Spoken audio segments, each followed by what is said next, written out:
Jumpa lagi di Anabel Politik. Nah, kali ini kita akan membahas debat Pilpres ketiga, tapi kedua buat capres. Kali ini Anies lepet Prabowo. Wah, coba pakai sarung. Bawa sarung gua.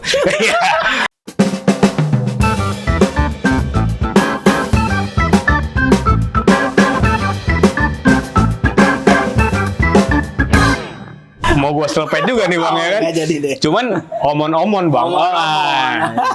Kita nggak usah sepanas mereka bang, karena kelihatannya udah bawa-bawa sampai pribadi banget nih bang. Udah personal iya, ini udah personal banget nih. Dulu seingat gue ya 2017 betapa akur dan cintanya mereka.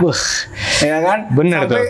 Gue melihat bahwa duet Prabowo Sandiaga, duet Prabowo Anies waktu itu jika berlanjut 2019, 2019 niscaya Jokowi tertentang kalah. Betul. Ternyata, tapi kan Aniesnya nggak mau. Tapi karena janji katanya kan. Iya, persahabatan mereka tetap jalan sebenarnya sampai 2019 kan. Iya, masih terus jalan tuh. Biar bagaimanapun hubungan mereka itu saling memanfaatkan. Betul. Iya kan? Iya, maksudnya jadi ini bukan timbang sebelah sih, maksudnya bukan cuma Anies yang diuntungkan sebenarnya. Prabowo juga sebagai pengusung. Iya, pasti diuntungkan kan. Karena cuman itu hari ini yang disinggung, Bang. Ya, hari ini kita ngelihat bahwa seakan-akan Prabowo itu menganggap Anies hewan, Bang. Jadi ini agak makin panas, Bang ya. Iya, jadi makin panas ya kelihatannya, dan memang Anies kemarin pun dianggap dalam tanda kutip tidak beretika, tidak salaman. Nah itu. Jadi Anies bilang saya nggak ngeliat Prabowo. Prabowo juga bilang saya kan senior, harusnya disamperin dong gitu. Artinya ini sudah mulai pada sisi personal. Personal ya. Jadi buat Pak Prabowo sama Pak Anies turunkan egonya. Egonya turun ya. Biar bagaimanapun 2017 itu kalian bersama-sama mengalahkan Ahok. Biar bagaimanapun. Dan kelihatannya circle-nya Pak Prabowo itu menyuarakan hal-hal yang tidak tahu balas budi. Hari ini disuarain itu. Punya utang. Bahkan salah satu pendukung Pak Prabowo, Haikal Hasan, sampai ngomong begini. Pak Prabowo sampai menggadaikan tanah pribadinya. Itu tanah pribadi apa tanah yang 500.000 hektar itu? Tanah pribadi apa HGU? Coba bayangkan. 500.000 hektar itu ya. Kan kalau pemilu itu kan bukan kayak buka warteg ya. Butuh cuma 200-300 juta baru bisa ini. Kalau gua memprediksi aja, perkiraan gua buat Pilpres itu Pilkada DKI 2017 itu mungkin ya dananya bisa ratusan M kalau bicaranya untuk biaya KPPS, kan, untuk alat peraga kampanye, saksi-saksi, semuanya itu kan itu harus dibiayain. Nah, kalau bicara misalnya itu sampai misalnya digadaikan, anggaplah misalnya kita berandai-andai per meter 500.000 hektar digadaikan untuk menangkan Anies. Kalau sejuta aja bisa, sejuta sampai 1,5 juta aja udah 800 miliaran utang Anies.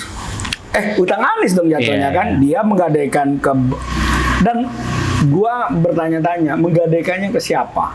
Karena gua mengerti banget ketika pada saat itu pasti Pak Prabowo itu posisinya berhadapan dengan kekuasaan. Iya kan? Kalau orang berhadapan dengan kekuasaan, samalah sekarang kayak kita harus bilang pasangan nomor 1 sama nomor 3 berhadapan dengan kekuasaan kan? Petahana lah ya. Petahana kan, karena Jokowi berada di belakang itu ya, bisik-bisik tetangga di samping itu bahwa pengusaha pada lari semua. Dan gua meyakini saat itu posisinya juga gitu, Prabowo saat Anies. itu Prabowo juga mungkin nggak ada teman pengusaha itu. Nah, cuman diakomodir Anies waktu itu. Yang punya sertifikat, dia cuma punya sertifikat doang gitu. Dan dia pasti mencari, ya gue nggak ngerti ya kalau memang ada proses bener dia gade, Haikal Hasan kan harus ditanyakan dulu gadenya kemana, ke bank atau ke teman Taipan, kan begitu, ya kan? Berarti kurang lengkap tuh Haikal Hasan. Kurang lengkap, lo gadenya ke siapa? Iya kan? Kalau gue prediksi misalnya dia gade misalnya ke Taipan lah, kalau dugaan gue, karena kemungkinan besar kan Pak Prabowo bilang selama dia 20 tahun susah tuh kredit bank. Tuh di mata Najwa tuh ya. Di mata Najwa. Artinya kan dia pasti mencari teman-teman dia yang memang masih berani mau bantu dia. Aku yakin sih memang kondisi dia pada saat itu mungkin gaji karyawan aja telat kali ya. Waktu itu ya. Kalau berhadapan dengan kekuasaan, aku yakin itu mengalami kayak biasanya gitu Bang ya. Nah, jadi kita juga harus apa ya? Seimbang. Gue juga harus seimbang melihat mengapresiasikan keberanian dia kalau benar digadaikan. Ya kan? Jadi kalau perkiraan gue misalnya 500.000 ya gitu digadaikan ya dapatlah 800 sampai 1 T. Ya kan, dan Anies mungkin ya melakukan hal yang sama, menandatangani hutang piutang seperti ketika dengan Sandiaga Uno. Ya, termasuk juga Prabowo karena Gerindra kan waktu itu kan di DKI selama gubernur kan. Lunas. Dan itu kayaknya untung lah Bang ya. Untung. Mereka sebenarnya selama Anies gubernur ada misalnya mungkin ada revolusi putih misalnya susu-susu ya kan. Susu-susu kalau kita baca di Warta Kota itu kan. Iya. Jadi gini loh, menurut gue ya pemirsa Anabel asik ya, harus paham, harus mengetahui bahwa bagi-bagi susunya Prabowo yang hari ini 2023 Prabowo itu sudah ada sejak 2009. 2009 itu sudah memang. Cuma gue memang waktu itu nggak tahu kalau ada makannya siang juga. Ya kan, tapi waktu itu memang digelontorkan oleh Gerindra dan Prabowo, termasuk Hasim ya, itu revolusi putih, susu. Nah, persoalannya apakah pemenang tendernya di DKI yang kalau kita baca itu rencana anggaran 2018 yang ada tadi di media Warta Kota itu sekitar 885 miliar. Apakah itu untuk basis perencanaan ya, tapi memang pelaksanaannya sudah berjalan. Nah, apakah itu menguntungkan secara sisi ideologis pasti menguntungkan Gerindra. Tapi kalau secara sisi komersil kita kan nggak tahu. Siapa yang diuntungkan ya? Secara ideologis menguntungkan karena ini programnya Gerindra. Iya, revolusi putih. Revolusi putih. Kita kalau buka aja itu gampang sekali. Persoalannya kan apakah itu menjadi keuntungan finansial kepada Gerindra atau tidak kita tidak tahu. Tapi secara ideologis, secara prinsip kepartaian, apa yang dicita-citakan Gerindra untuk melaksanakan itu di DKI terrealisasi. Dan anggarannya tidak kecil. Anggarannya tidak kecil. Ya, pasti tidak kecil, Bang. Tidak kecil. Tidak kecil. Jadi memang buat gue sih gue melihat bahwa tidak ada sesuatu yang gratis gitu. Iya. Dan itu sebetulnya kalau gue yang makhluk awam ngelihat ya udah dalam politik tuh ya udah nggak usah juga diungkit. Makanya tadi kita pesennya nggak usah terlalu personal banget. Ini juga nggak usah dihitung, nggak usah diungkit lagi. Misalnya tanah dilelang lah, utang-utang. Nanti Anies juga sebenarnya kan bisa. Gue udah tekan apa aja nih buat lo semua ntar. Kalau buka-bukaan gitu kan nggak sehat nanti kan. Nah kayak gitu. Artinya dia kan malah bisa balas loh. Semua keinginan Gerindra. Yang selama dia menjabat gubernur itu diinginkan. Perkara itu dimenangkan oleh atau menguntungkan secara finansial untuk Gerindra atau tidak kan bukan menang Anies lagi. Itu diserahkan kepada mekanisme pasar kan, mekanisme lelang atau mekanisme apa. Tadi kan, tapi persoalan bahwa gua tidak meninggalkan Gerindra selama 5 tahun dalam perjalanan kepemimpinan itu pasti dilakukan. Memang menurut gua ya ke depan ya pengusaha besar itu harus berani deklarasi aja langsung. Biar nggak ada kayak gini Bang ya. Biar nggak ada kayak gini. Gua dukung Anies, gua bantu segini. Ya kan. Persoalan nanti ke depan misalnya gua memenangkan tender sesuatu hal ke depan itu harus diatur juga. Gitu loh. Artinya gini loh. Jadi kita nggak ngelihat lagi pengusaha-pengusaha tuh main 2 kaki. Ya kan?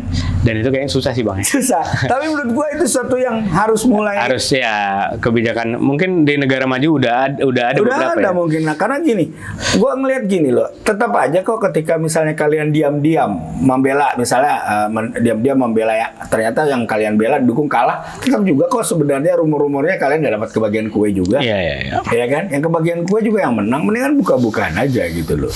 Kayak emang kadang-kadang pengusaha ini ya udah gue biarpun kalah tapi kalau bisa gue dapat juga dikit kan. Nah itu repotnya.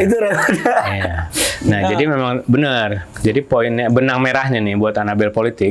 Jadi berdua ini harus itu tadi Prabowo udah berlebihan sebelum sampai hari ini. Sampai dibilang tolol ya. Sampai dibilang semuanya emang gue pikirin lah itu orang apa tolol pokoknya apa sih? Sampai dia menganalogikan hewan. Walaupun kan tidak kita udah dukung dia tapi tidak eksplisit menyebutkan nama ya, menjelaskan nama. Cuman kan orang tahu lah. Tapi kan kronologis di belakang kan jelas itu untuk siapa gitu. Dugaan kita jelas lah itu untuk siapa karena yang debat itu kan bukan Prabowo dengan Ahok. Betul. Gitu kan. Sebenarnya taktik Anies juga tuh buat mancing emosi Prabowo. Jadi kan dia tahu nih Prabowo itu pasti marah kalau disinggung soal etika sama harta HGU-nya itu. HGU-nya itu. Dan itu kan dilakuin Jokowi. Mengulangi Jokowi. Iya. Gitu. Makanya. Jadi gue melihatnya kendalanya adalah memang kita ini coba netral ya. Bahwa biar bagaimanapun Pak Prabowo dan Anies ini pernah duet bareng. Benar. Even itu hanya dan duetnya itu nggak cuma sekedar saling menopang, tapi saling memanfaatkan, saling membantu. Ya kan mungkin Prabowo bantu pendanaan, Anies bantu soal ideologis misalnya, membantu program-program lo Gerindra selama di Jakarta gitu ya. Persoalan itu yang menangkan tender misalnya dari pihak Gerindra kita nggak tahu juga, ya kan? Karena itu lebih baik ini kembalikan lagi hawa politik ini ke sesuatu yang proporsional, ya kan? Kalau sampai terlalu bawa ke hati, nanti yang jadi korban masyarakat. Gue pernah nge-tweet begini bahwa komposisi kekuatan hari ini 3 capres itu tidak seperti 2019 karena ketiga capres ini punya kekuatan massa real, ya kan? Plus kita nggak tahu sebenarnya apakah ada dana-dana di 3 capres ini yang kita tidak ketahui seberapa besarnya. Artinya, gue masih beranggapan bahwa kekuatan mereka ini berimbang, baik secara ekonomi maupun secara massa. Rigid ini. Artinya, makanya di survei pun belum ada sekarang yang menang 50% plus gitu loh. Artinya kan, ketika misalnya ini tidak dikelola dengan baik, ya kan, di elitnya terlalu panas, kalau ini sampai ke bawah ini karena udah mulai sih Bang, jadi gue juga ngeliat beberapa netizen udah mulai makin kasar setelah debat ini jadi udah mulai, apalagi mereka yang mendukung Prabowo ya, tadi tuh udah gue baca tuh motong kepala Anies kita kapan ya, udah mulai gitu. Itu karena kemarin juga kan ada yang ngomongnya terlalu kasar juga yang ikut di penonton itu kan, perempuan lagi. Artinya ya walaupun laki-laki juga bisa begitu dan perempuan itu juga akan. Betul. Tapi buat kita itu coba diredam tensinya yang di elit, ya kan.